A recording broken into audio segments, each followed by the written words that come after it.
Hello, my name's David Seaman, and this is the Three Lions Podcast.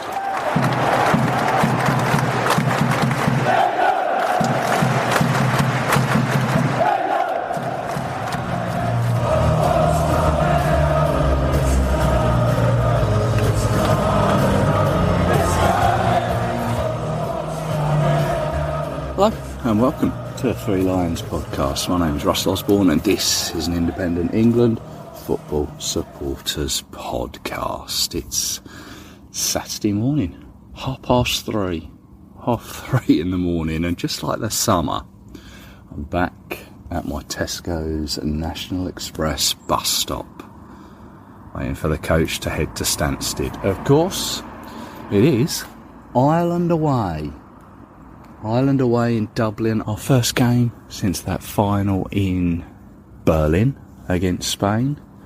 This time we're going to Dublin. Welcome you to Dublin, where the local time is. Welcome to Dublin. A fairly okay flight across, took about 50 minutes. Couldn't see nothing. It was a whiteout all the way, so cloudy. But then now I've arrived here in Dublin, and whilst I'm waiting for it to be able to check into my accommodation, the sun's come out. It's feeling quite warm, a little bit of a breeze. Whilst I am waiting for my accommodation, I've come for a wander. And I imagine I'm very much the same as you, that you like football stadiums, or stadiums in general, I guess.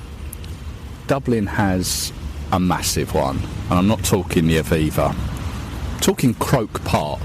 Right, if you haven't heard of Croke Park, give it a Google.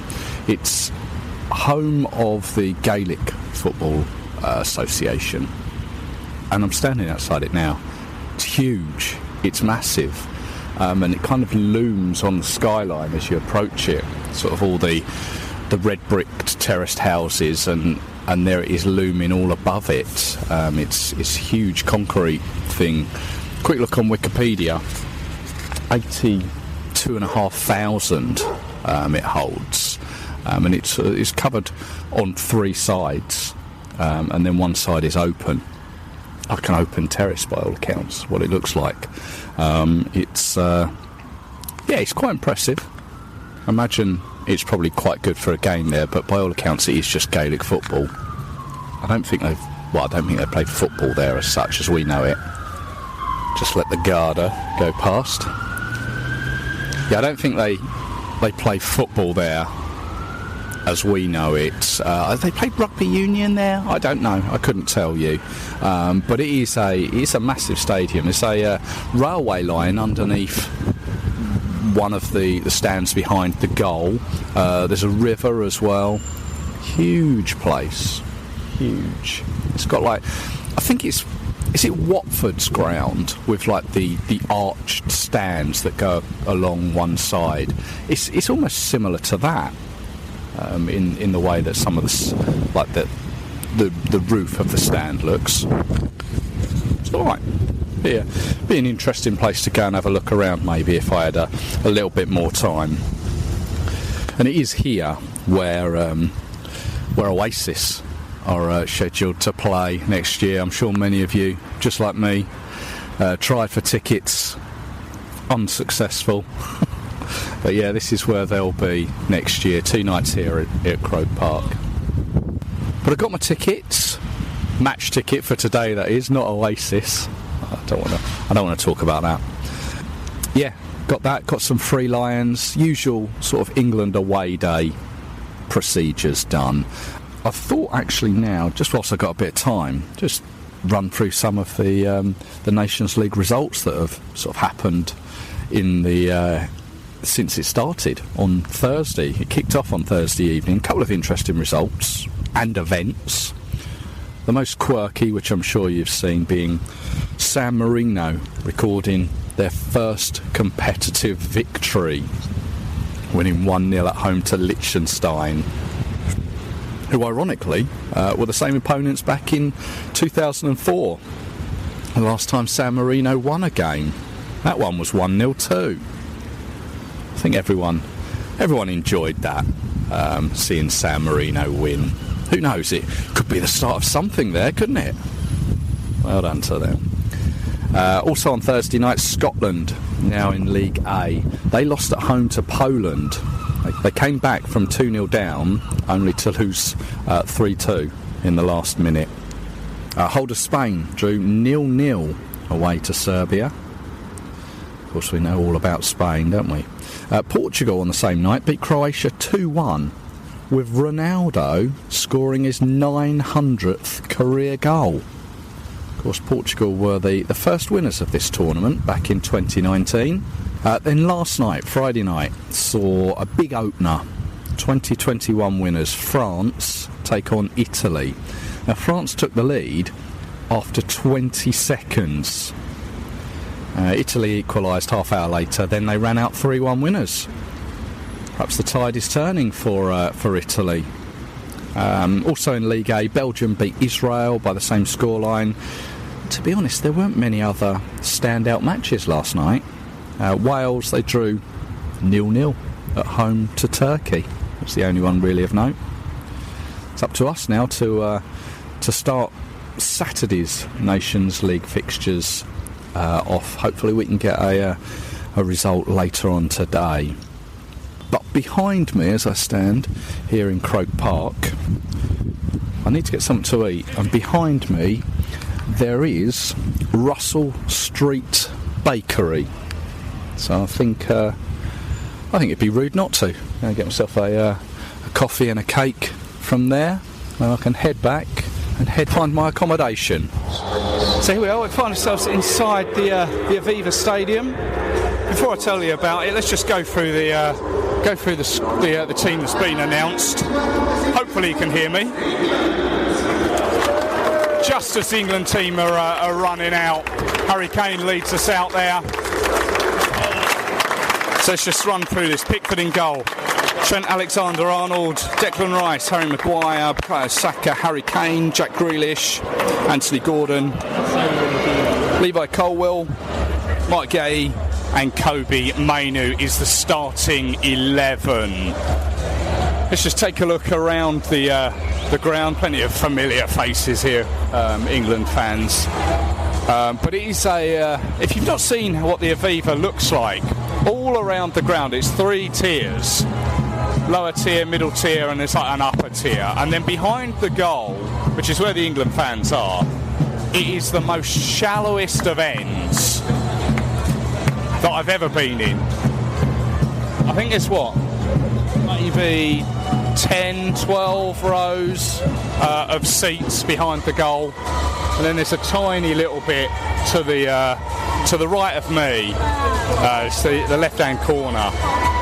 That banks up a little bit, but it's such a strange end, and I know why they've done it. It's a massive glass sort of exterior to it. It's because there are houses behind it, and the idea was when they built this stadium was the houses behind it had to have some natural light, and the only way they could get around it was by having this really shallow end of the ground.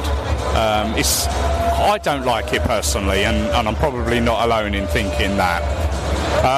But yeah, here we are. Let's just take a look around. Flags already hanging high. Norwich City, Adderbury, Rushden. There's the Super Block 109 over there in the away corner. There's a Chelsea one.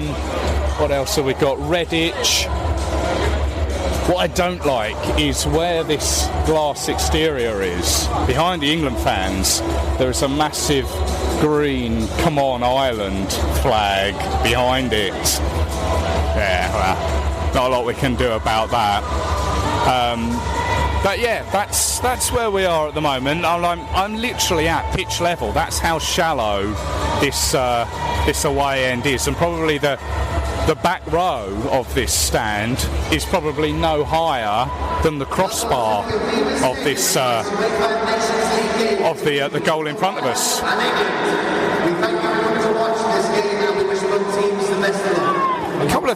Some of that's come up earlier on in the day, focusing on Lee Carsley, I think it was about, it may have been a Telegraph journalist, don't quote me on that, but it was a journalist of sorts, said about Lee Carsley and would he sing the national anthem, and apparently he has said no, he's not going to, which, to be fair, is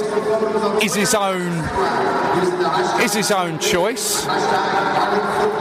But it seems to have, I don't know, made a divide amongst England fans.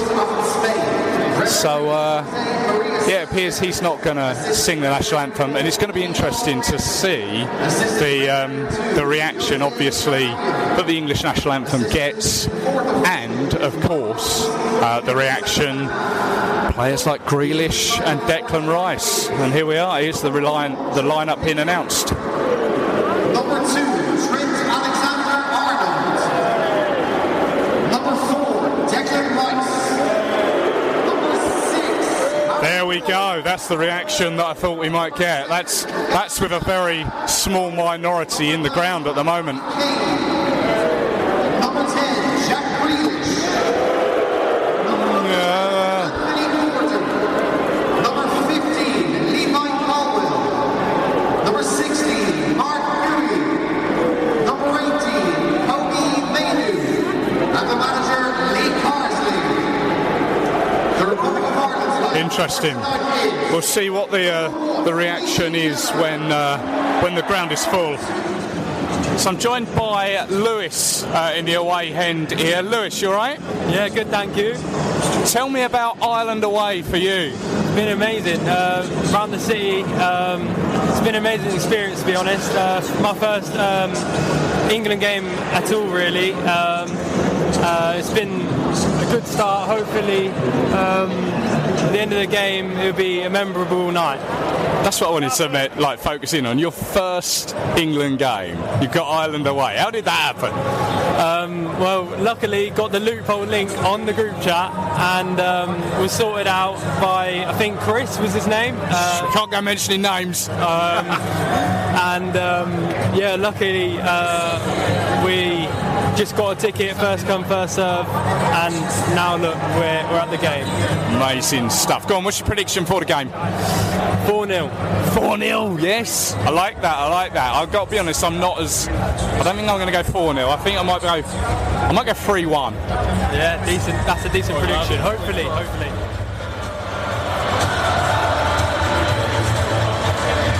They really have a song saying they'll really shake them up when they win the World Cup. Really?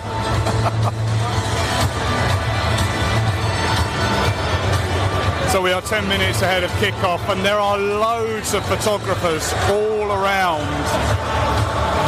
the dugouts. They're obviously all taking pictures, all want to take a picture of both the new managers. Of course, Ireland have got a new manager, the Icelandic guy, and of course Lee Carsley, former Irish player.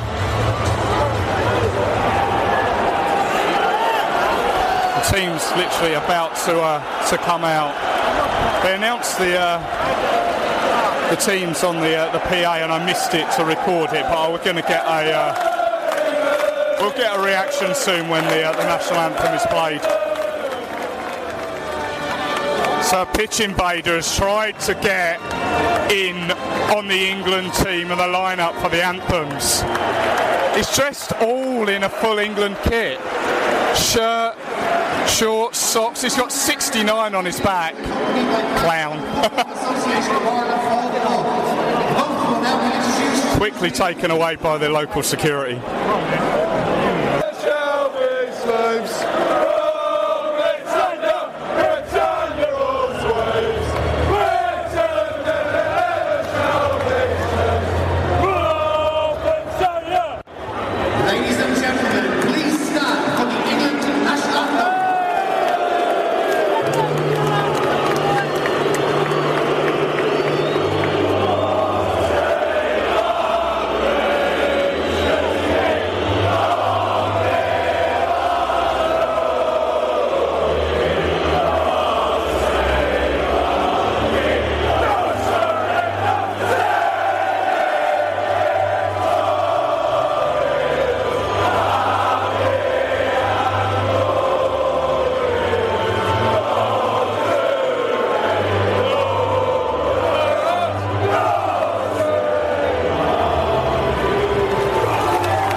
people. Declan Rice. Declan Rice has opened the scoring. He's one of our own. He's one of our own. He's one of our own. Declan Rice. He's one of our own. Oh, you couldn't write that, could you? Declan Rice. He's one of our own. It's been coming.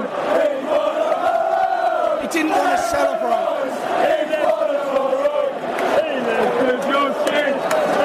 Calming hands to the England fans. That wasn't gonna calm us.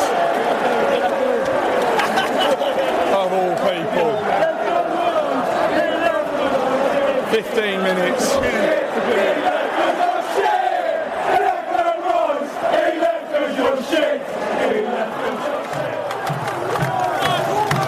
2-0. Who's in this time? Jack Grealish.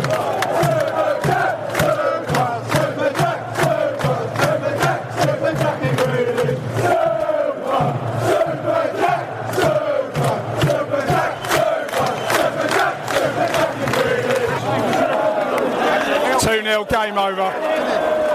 Declan Rice set him up. Jack Grealish just touched it into the corner.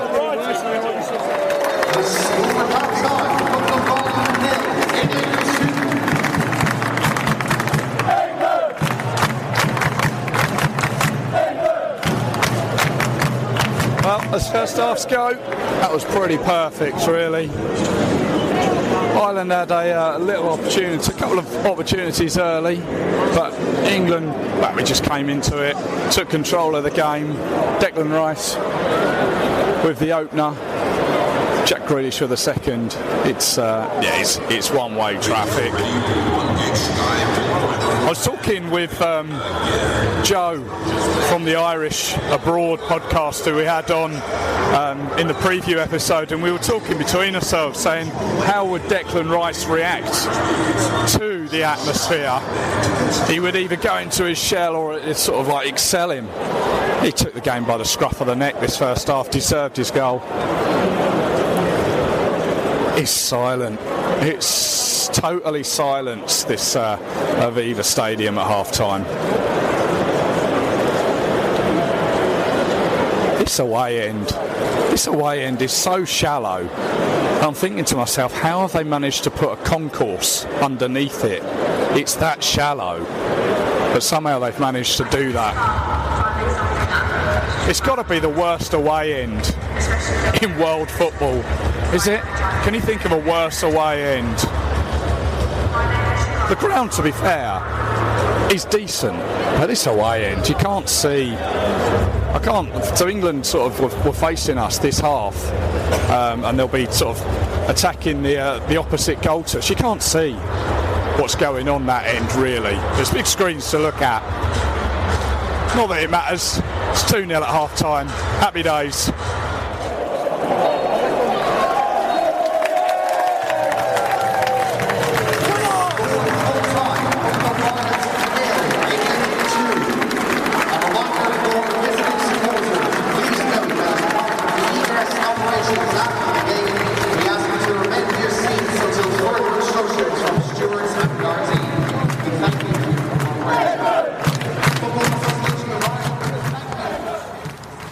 So 2-0 victory away to Ireland. It's the first time we've won there since 1964. Ideal start to Lee Carsley's tenure, I think. I don't think he set the bar initially too high. There is scope to be better, I think, there. But it was exciting to see some attack in play there, especially in the first half. Cars ball, as they say. Second half, well, it tailed off a bit, but I think it was more to do with pretty much having put the game to bed in the first half. Debuts given to Morgan Gibbs-White and Angel Gomez. Harry Maguire looked settled, Harry Kane at the other end. He had an opportunity or two, but I wonder if he's still struggling somewhat following the Euros and probably only having, I don't know what, maybe 3-4 weeks until getting back to action with Bayern. I wasn't actually aware that was his 99th cap, so if he plays against Finland he'll join the 100 cap club. Quiz question for you there. Who are all the other 100 cappers? I'll tell you later on in the show. Other results last night of note, I think. Greece beat Finland 3-0 in Olympiakos' ground. Of course, both of those in our Nations League group. So, purely on goal difference, Greece are top. Germany beat Hungary 5-0 in Dusseldorf. Netherlands beat Bosnia and Herzegovina 5-2, so they're both in League A. Georgia, they beat the Czechs 4-1. That's pretty much all of note, I think. So by the end of day 3 of match day 1, I think that works, yeah, 65 goals had been scored.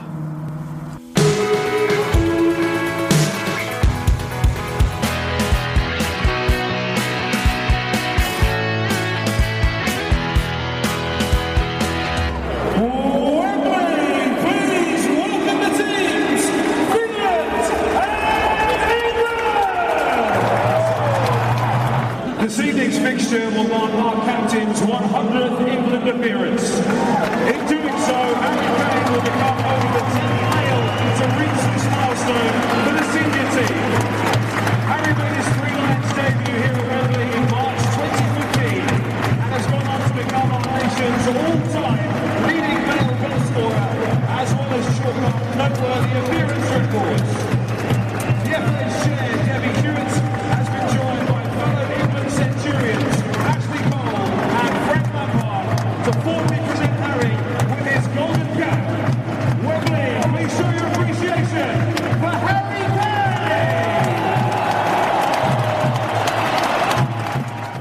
Kane! Please be upstanding if you're able for the national anthems of England and first Finland. And lining up this evening for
Tuesday night back at Wembley.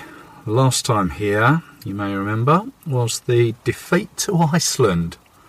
Thankfully not the same result tonight. Harry Kane, just like Saturday, took part in the perfect script, celebrating his 100th cap. He grabbed a brace in the second half. In a way, the game kind of reminded me of a game some years ago against Malta. That was a game, I think England won that night 2-0, but it was the goalkeeper, the Maltese goalkeeper, had the game of his life that night. Much like tonight, where the Finnish keeper, he kept the score at 2. I don't know who officially got man of the match, but yeah, the Finland goalkeeper, it was down to him. And I'm going to try and pronounce his name, Lucas Radnecki. He's a goalkeeper for Bayer Leverkusen over in the Bundesliga. Had a great game. Yeah, Harry Kane, 2 goals for him. The first one, cracker. Absolute cracker. Well done. That's 68 goals. 68 England goals to his name now. Finland, well, they were organised at the back, or appeared to be, basically set up with 10 men behind the ball, and we struggled to turn the possession we had into goals in the first half. Again, mainly because of the Finnish keeper. I mean, that said, Finland had a couple of opportunities, mainly on the break, but Pickford on the whole had a quiet night. I said earlier about previous 100-cap winners. Have you thought who they could be? Let me tell you. Billy Wright, Frank Lampard, Bobby Charlton, Ashley Cole, Bobby Moore, Steven Gerrard, David Beckham, Wayne Rooney and Peter Shilton. So Harry Kane, he's in superb company, isn't he? And just to add to that, whilst Harry Kane was scoring on his 100th cap, Bobby Charlton done exactly the same against Northern Ireland on his 100th cap. And you may remember Wayne Rooney scored a penalty at Wembley as we beat Slovenia. That was on his 100th cap too. But let's take a quick look back over match day 2. This one began on Sunday. Familiar feel for Scotland, once again losing in the last minutes. This time to Portugal, Ronaldo scoring the winner in Lisbon. Spain beat Switzerland despite being down to 10 men after 20 minutes. Although worth noting that they were already 2 up by that time. Now San Marino, they remained top of their group without playing a game. As Gibraltar drew 2-2 with Liechtenstein. That is a 3-team group in League D. France got back to winning ways, beating their neighbours Belgium 2-0. Italy beat Israel 2-1 away. Norway beat Austria. Haaland getting the winner there. Wales, they scored twice in the first 3 minutes away to Montenegro. As they won 2-1 there. And on the same evening as our game against Finland, Greece beat Ireland in Dublin 2-0 to them, meaning that they remain top of the group on goals scored. Now Greece, they are our next opponents at Wembley, Thursday the 10th of October. That same evening, the Netherlands, they drew 2-2 with Germany in a fixture that always seems to have a little spice to it, that one, doesn't it? But I can't really see any other major results on the Tuesday evening. But League A sees Portugal, Italy and Denmark all top of their respective groups and all with 6 points. But realistically, I should be looking at League B, shouldn't I? It's hard not to look at the top table of teams. As I've said, Greece, well, they top the league we're in, which is League B, Group 2. Georgia top Group 1. Slovenia and Turkey, Groups 3 and 4, both with 4 points. So I did mention that there were 65 goals across match day 1. There were 66 across match day 2.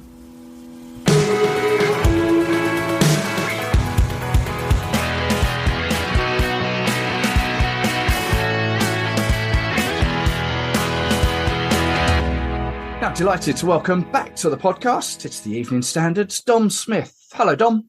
Hello, how are we doing? Very well, thank you. Yourself? Yeah, not too bad, thanks. Been a little while since we spoke. I know, obviously, the summer sort of. I was just concentrating on myself and getting through the tournament and putting podcasts out. I think we may have been the couple of friendlies before that. May have been. I can't remember, but it's always a pleasure to have you back. Well, thank you very much. I've been waiting by my phone for the call, and nice to get back into the international game. Well, let's start with Lee Carsley, because since we last spoke, there's been a big change at the top. Obviously, Gareth bowed out after that final, 102 games. It took the FA, it was about 3 and a bit weeks to come up with a replacement.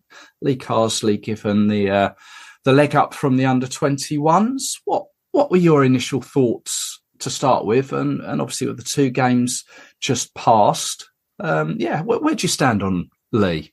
My initial thoughts were the opposite of surprise, really. I thought it was the obvious shout, and the obvious shout isn't necessarily the right one, but I think that it made the most sense, didn't it? I mean, he's got international experience in a way that the other candidates who were realistic as people who might come in this interim post probably didn't have. And we know that national teams have had success. Admittedly, England not success in terms of trophies, but other national teams have had success, and we have in terms of people like Southgate and what they did, promoting from the FA. Spain had, of course, with Luis de la Fuente in the Euros, who was previously the under-19 or I think under-18 manager, and certainly the under-21 manager. So I think it made the most sense. And he's speaking to him over the last week, it's striking quite how humble he is. And we often say that about someone, that they're a humble person. And I suppose there's acting in a humble way, but there's also a genuinely appearing humble. And I don't think it's a facade at all. I mean, he's got a son who's got learning difficulties, and we know that he's involved in a lot of charities, Lee Carsley, and I can kind of see that, to be honest, because the way that he speaks is very good. He doesn't seem to necessarily enjoy the media work quite as much as Gareth Southgate, but I'm not saying that because he's been frictional. I just think that Gareth Southgate was really in his element doing that, whereas particularly at the beginning of his tenure, whereas Lee Carsley maybe a little bit more. He's just more shy, basically. Right. But I think I think it's probably his job to lose now. I mean, he's obviously not been tempted into talking about whether he does want the job full time, but I think it feels pretty clear to say that you would, wouldn't you? Yeah. And I think he probably does. And I think he's probably going to get it, to be honest. I mean, I don't know that, but if all he can do is win these 6 games, I think even drawing one of them in this autumn Nations League campaign wouldn't be a great look. I think winning 6 would be ideal. And so far, so good. I mean, the performances have been good. I'm sure we'll touch on them in more depth. The results good. I think he's made a good start. Yeah, I think you're right. He's sort of ticked all the right boxes. I'm very much in favour of.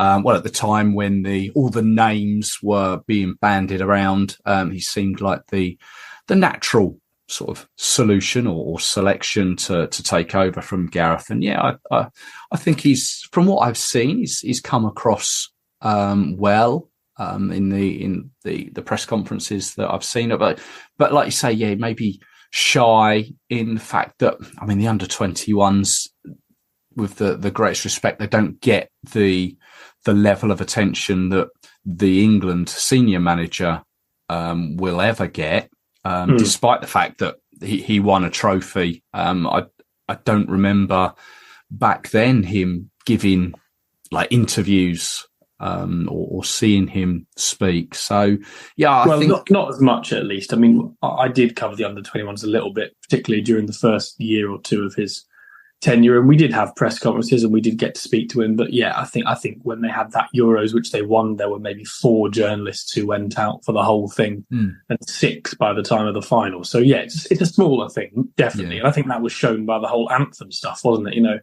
As soon as that made the news, that probably it's not a good way. It's not good at all, but it's probably a good way of showing how much more in the spotlight his role is now, because if he'd said that as under-21 manager, no one would have given a toss, and it would never, ever have made a newspaper. No, you're quite correct. Yeah, you're quite correct. And just to touch on that, he's said that he never sang it as an under-21 manager as well. So it's nothing new. I mean, to me, it's been a non-story, and it'll continue to be a non-story, I think. Yeah, it's pretty depressing that ends up in prominent size in some of our back pages in this country. It's I guess it is a matter of opinion. You're allowed to think that it's really important that the England manager sings the national anthem. But, I mean, it doesn't take a genius to understand that Lee Carsley's situation is more nuanced and more complex, him having made 40 caps for Ireland. So I don't think that takes a genius to realise that his situation is different from the likes of Gareth Southgate or Kevin Keegan or whoever. Yeah. That doesn't feel too difficult to grasp from my perspective. No, I get you. Well, let's move on to the two matches, which he's already got a 100% record in both of those. Ireland away and Finland at home, both won by the same scoreline, 2-0. Ireland away, to start with, was, as a fixture and sort of Lee Carsley's background, it was quite sort of bizarre that it came around as the first fixture, but he negotiated it well with the help of a couple of players who also have a similar background to him.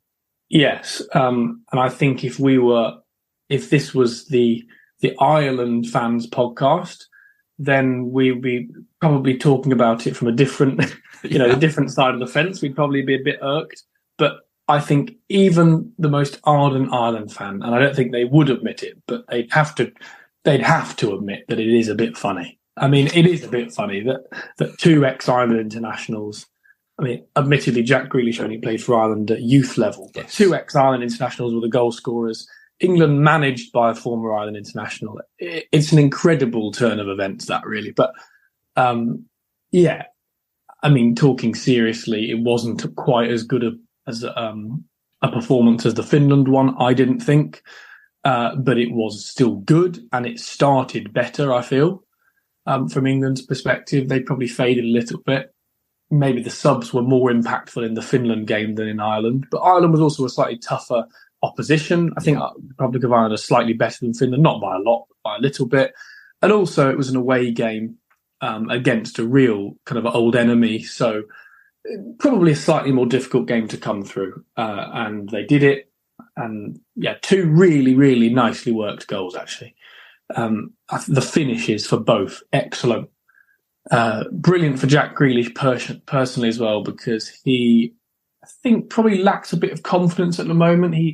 I was at the London Stadium just before the international break for West Ham, Man City, where Haaland scored a hat-trick, and that was Grealish's first start for his club since April, I believe. So really, wow. He didn't make the Euro squad. So I mean, good for him, and good for Carsley, and good for England to get back to winning ways immediately after the European Championships final.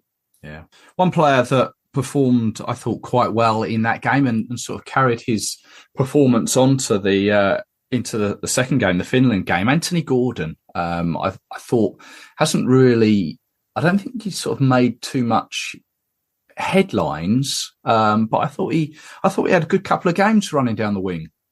Yeah, he gave a really interesting interview ahead of the Ireland match in which he was asked whether he felt he should have been used more in the European Championships. And of course, you don't get to the top level of football without having an immense belief in yourself. That's obvious. Yeah. But what he said was startling, really. I mean, he said, I really don't believe anyone in the world could deal with me at the moment. So that was why it was difficult to take. And, when you watch him running, particularly at Wembley, where the pitch is so big, I always feel on these autumn England nights, when England are playing against lesser opposition, the size of Wembley's pitch, when they get rare chances to actually counter-attack into open turf, which are admittedly rare, it just exposes how big the pitch is. And when you've got Anthony Gordon running at you as a fullback, I don't think that's a particularly nice position to be in, to be honest. No. So I agree with you. I think he played really well in both. Yeah. But just moving on to the Finland game, that first half, it was with so much possession, but just couldn't turn it into goals, or the shots on target that we had were saved by the keeper, who I thought had a phenomenal game.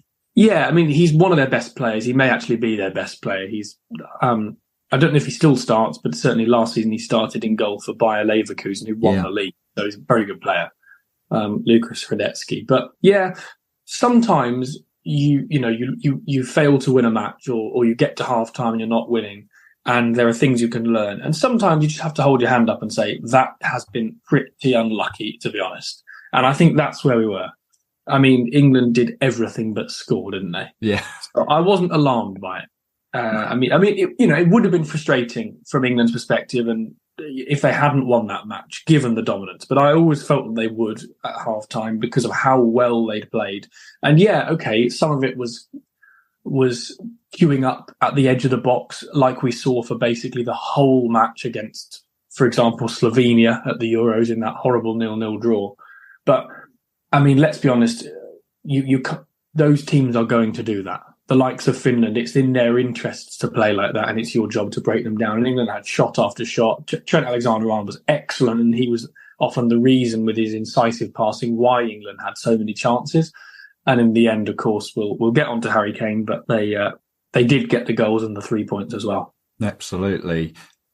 We had, like I say, a lot of attacking intent, and that's kind of what Lee Carsley was sort of known for as under-21 manager in the way that he won that trophy, and what do they call it, Carsley ball.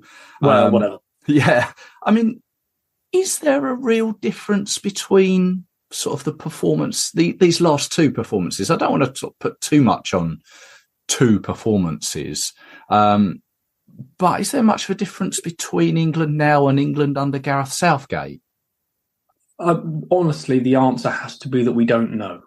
Because if England had played these two matches under Gareth Southgate, I think we would have seen probably similar scorelines and probably very similar performances, to be honest.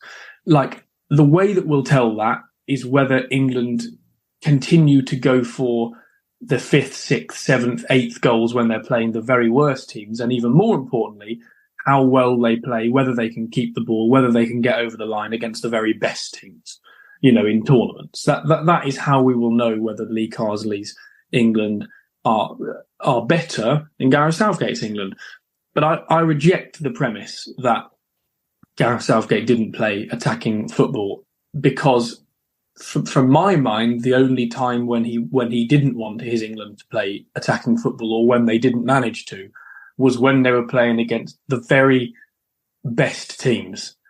And to be honest, I know that they often did struggle to break down low block teams who are good at defending. I mean, Slovenia, you could imagine Slovenia getting a draw off England. You can't imagine Liechtenstein managing it. So there is a difference there. Yeah. But I think Lee Carsley's England will probably come up against those issues. It just so happens that Ireland and Finland did give England space, but I didn't watch any attack last night or against Ireland that I thought couldn't have been possible under Gareth Southgate. England didn't have more control than I would have expected. I think they played well. I think it's a bit of a fallacy to say that they didn't used to play well under Gareth Southgate. I think that's rewriting history a little bit. The next challenge is dominating possession in these biggest matches. But unfortunately, England are in Nations League B, and they're not playing any of them. Yeah, it's it's going to be a bit of an unfair comparison, I think, really, over these next 6 games. But he's done well. Oh, yeah, without a doubt. One player who has done well for 2 first starts, Angel Gomez from, is it Lille? Not Lille. He's from Lille, yeah. Yeah, from Lille, of course it is. Introduced on Saturday and then started last night. Thought he'd done well, to be honest. It's I like the idea that he's been brought in. Yeah, I mean, he's a player who Lee Carsley knows much better than Gareth Southgate. You could argue that was Gareth Southgate's job. I know that quite a lot of England players get an initial email. Quite a lot of players, rather, get an initial email before a squad is announced that they're at least in contention, and then there's a final squad, and that never becomes public. Okay. So Angel Gomez and Morgan Gibbs-White both said in the last couple of weeks that they had been on this sort of larger England squad list every March, every June, September, October, November for basically about 3 or 4 years. But yeah, the fact that he's made it in, I think it is refreshing. I mean, Carsley knows him very well. He made him an integral part of the under 21 team, which won the 2023 Euros last summer without conceding a goal, I might add as well. And he's been really good for Lille. He's just a different type of player from what England have got.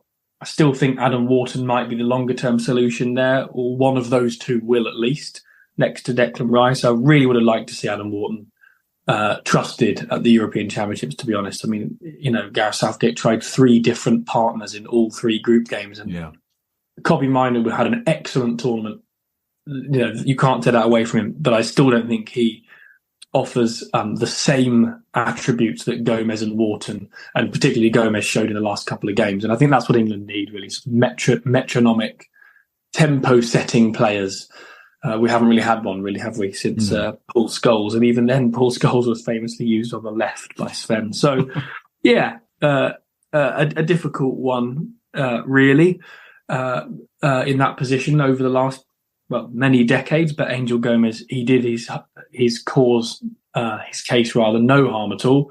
I think he became the first England player on record to complete 100+ passes on their first start. So really? there's a good stat for you, yeah. And he didn't get remotely close to assisting or scoring, but that's not really his job. I mean, he kept England ticking over nicely, didn't he? Yes, yeah. It's a nice introduction he's had, positive all the way.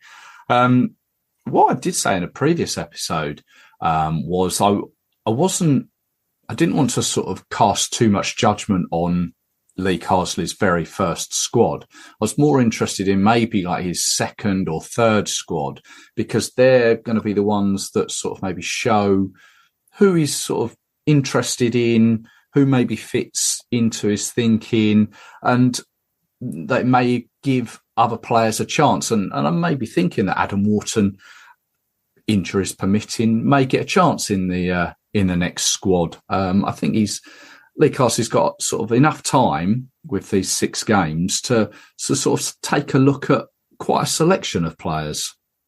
I think so too. And when it was put to him before Wharton dropped out through injury of the under-21 squad, and before he'd been called up officially to the under-21s, we put it to him why he hadn't called up Wharton, and he said, well, he's going to be with the under-21 this week or this month. It didn't happen in the end, of course. He needs match minutes at international level. And then he made the point. He said, my squads over the next couple of months won't necessarily be the same as each other, so there are chances for players. So I would read the same as you. I think it's likely that Adam Wharton, if fit, will be in the next squad. Yeah. But he faces new competition from a new player, and that's Angel Gomez. Yeah. Angel Gomez, that I think one of the newspaper highlights that I've seen was one of the headlines, Angel Delight. I can't believe I didn't think of that one. Very good. Yeah. Well, let's talk about the main man, Harry Kane. 100 caps. What's he? 68 goals now. Had sort of a couple of opportunities last night before he actually hit the net, and his opening goal I thought was a real cracker. Yeah, we spoke to Harry Kane this week and asked him what his best England goals were technically, and he mentioned the goal he scored in Warsaw in Poland in that 1-1 draw in the blue kit 2021 from range, and it reminded me really that he actually, as good a player as he is, as fantastic a passing range as he has, and as phenomenal a finisher as he is off both feet, he hasn't really scored that many nice goals for England, to be honest. He's shown himself to be a natural goal scorer in the purest sense. So, yeah, the way that he scored those 2 goals against Finland, particularly the opener, as you say, I think was pleasing, will have pleased England fans, will certainly have pleased his manager at club level. Yes. And, yeah, he made the night all about himself. It was always going to be his 100th cap, the 10th man to do it, the second youngest after only Wayne Rooney at 31. And I should say as well about Harry Kane, I mean, he's set himself this week the target of making 100 international goals, which would make him the 4th player in men's football history to do that. I don't think he'll manage that, but I like the target. I like the target, and I made an appearance on a TV program a couple of days ago, and it was just after the Ireland game, I think, and just before this match, and the host suggested to me that Harry Kane is going to enjoy his 100th cap. He'll have his night, but he's over the hill. His performances in the Euros were disappointing, which I agree with, to be fair. He's on the way down now, and he's no longer England's best striker because the options need to be given to, the chances need to be given to Eddie Nketiah and Ivan Toney and Ollie Watkins. Now, I accept England have got good options up front these days compared to previous years, but I think that is a crazy, crazy thing to think. And watching England-Finland just showed you how important to England Harry Kane still is.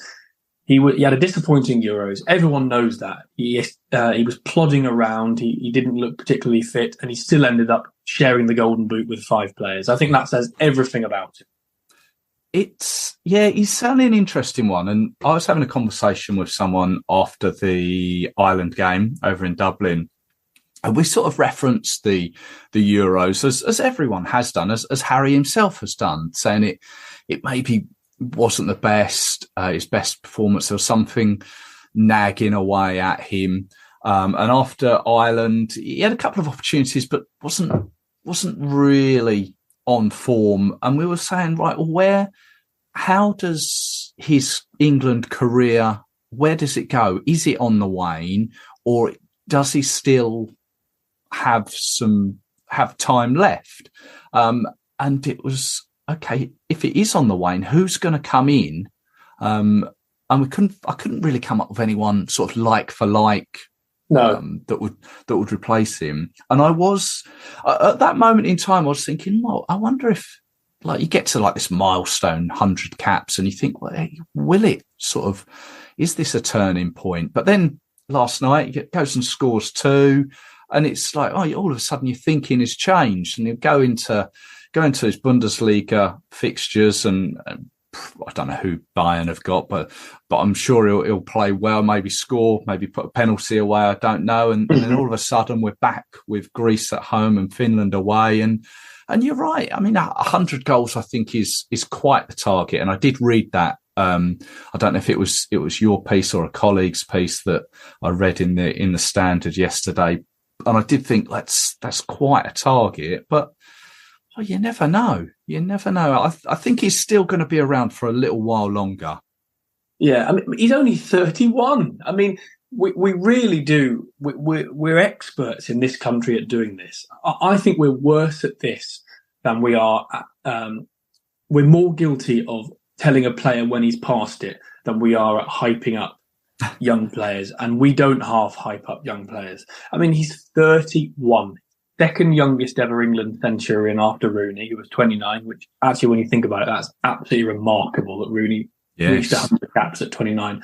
But I mean, Kane he outscored every footballer in Europe last season. And anyone who thinks that his lack of trophies at Bayern Munich, which is a humorous thing, we've got to admit, anyone who thinks that that's because of him is lying to themselves. I mean, it's in spite of him, because he did all he could do. And yeah, when you mentioned, struggling for names who might replace him, I agree, actually. And that's not a reason to keep a player in the team, but it's an interesting point, because when you actually think about it, England have had a seamless transition from elite striker to elite striker, dating all the way back to Lineker. Lineker was replaced by Shearer, was replaced by Owen, was replaced by Rooney, was replaced by Kane. And actually, if you look back at the other major nations in international football, not a single one has ever had that long a lifespan of having elite strikers. I mean, Spain and Italy never have good strikers. That's just true. And teams like Germany and France and Portugal and all these have had dips, noticeable dips, even Brazil and Argentina. Only England, really, and I know we haven't won anything, have had this sort of seamless transition of strikers. And it is going to be a problem when Harry Kane does go over that hill, because who is going to replace him? It's difficult to see, isn't it? Yeah, well, the greatest of respect to Eddie Nketiah, and I'm not even sure if Ivan Toney will be seen in an England shirt again. I'm not convinced by that.